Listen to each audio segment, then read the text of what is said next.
Shalom Bapak Ibu Saudara yang dikasihi oleh Tuhan Yesus.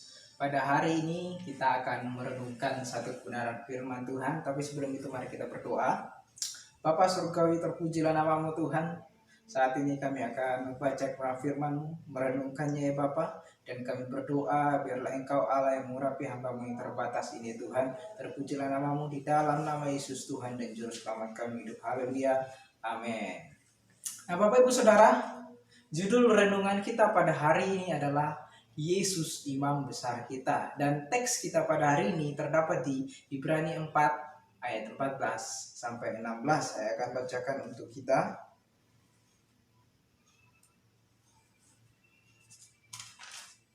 Ibrani pasal 4 ayat 14 sampai 16. Demikian firman Tuhan.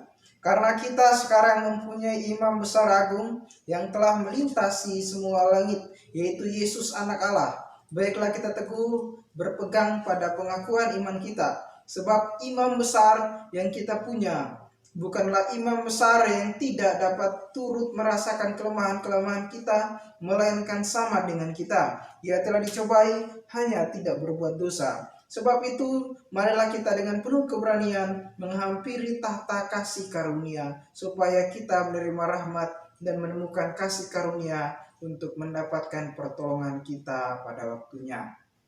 Diberkatilah kita yang membacanya, merenungkannya, serta menjadi pelaku firman Tuhan. Bapak Ibu Saudara, zaman di mana kita hidup sekarang adalah zaman yang diuntungkan dengan teknologi.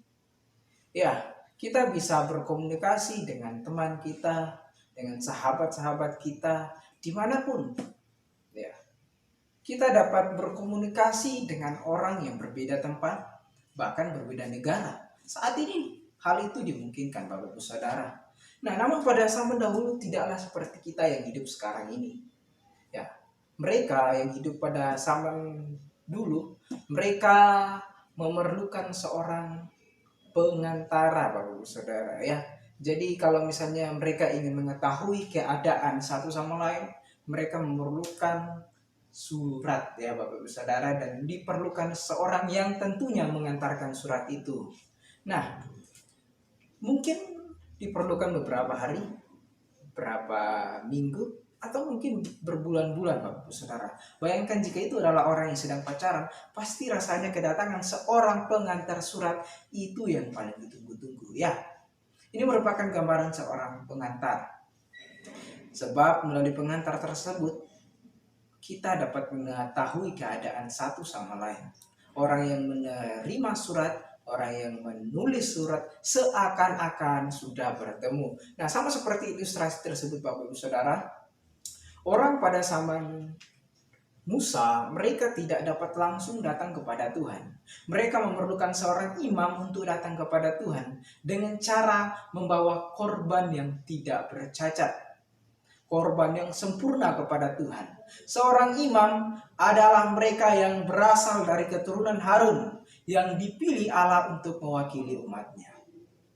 Tetapi jabatan imam pun terbagi menjadi dua, yakni imam biasa dan yang kedua imam besar. Nah Bapak Ibu Saudara, judul kita pada hari ini adalah Yesus Imam Besar kita. Dan pertanyaannya adalah, mengapa Yesus dikatakan sebagai imam besar? Mari kita belajar bersama-sama. Nah, ada beberapa hal yang perlu kita ketahui dari seorang imam besar.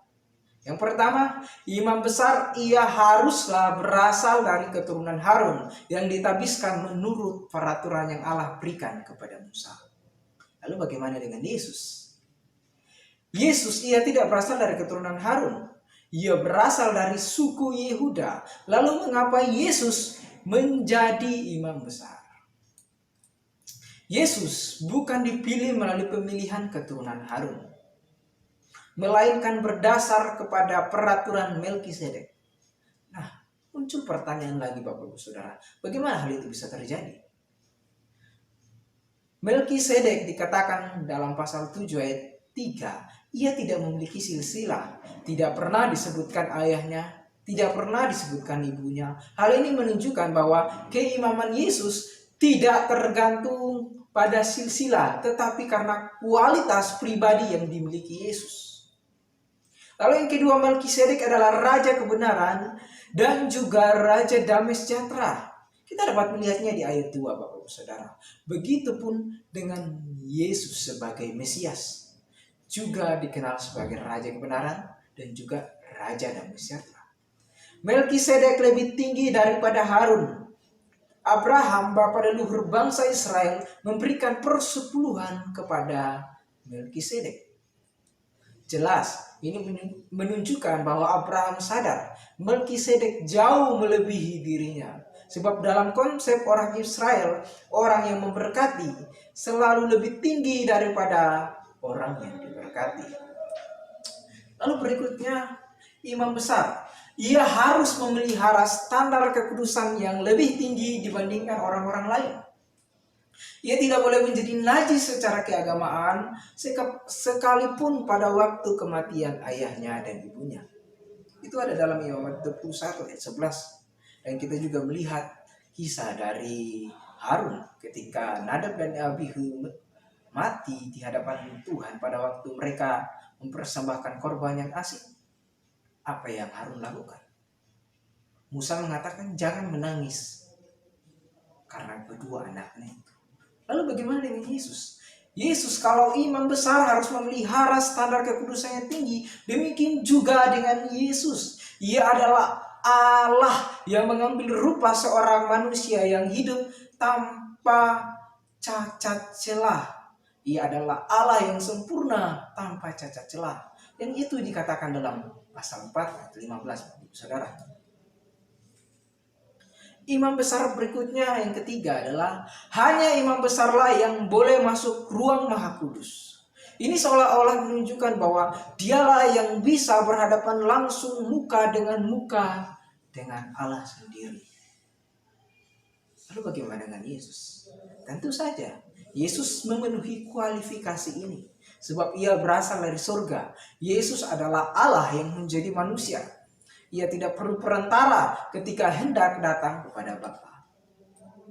Lalu yang berikutnya Bapak Saudara, ketika imam besar hendak masuk ke dalam ruang tersebut, ia harus menyucikan dirinya terlebih dahulu dengan korban penghapus dosa yang gunanya untuk menghapus dosanya terlebih dahulu dan bagi keluarganya. Kemudian barulah ia mempersembahkan korban pendamaian bagi orang Israel.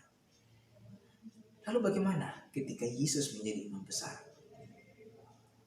Yesus datang dengan membawa dirinya sendiri sebagai korban yang tidak bercacat, korban yang sempurna kepada Allah. Itu yang dikatakan di dalam Ibrani 9 ayat 12. Bagaimana Allah yang mau untuk menjadi manusia, ia menjadi pengantara untuk kita. Lalu yang berikutnya Bapak Ibu Saudara, bagian terakhir yang kita perlu ketahui dari imam besar adalah imam besar mengadakan pendamaian bagi orang Israel setahun sekali, di mana hari itu mereka mengakui seluruh dosa-dosa mereka kepada Allah melalui perwakilannya dan juga korban-korban yang sempurna. Ketika Yesus menjadi imam besar bagaimana? Ketika Yesus menjadi imam besar dan juga sebagai korban yang sempurna, kita tidak perlu menunggu setahun. Tetapi kita bisa langsung datang kepada Allah sebab Yesus telah merubuhkan tabir yang memisahkan antara Allah dan manusia. Melalui apa? Melalui kematiannya di kayu salib, Bapak Ibu Saudara.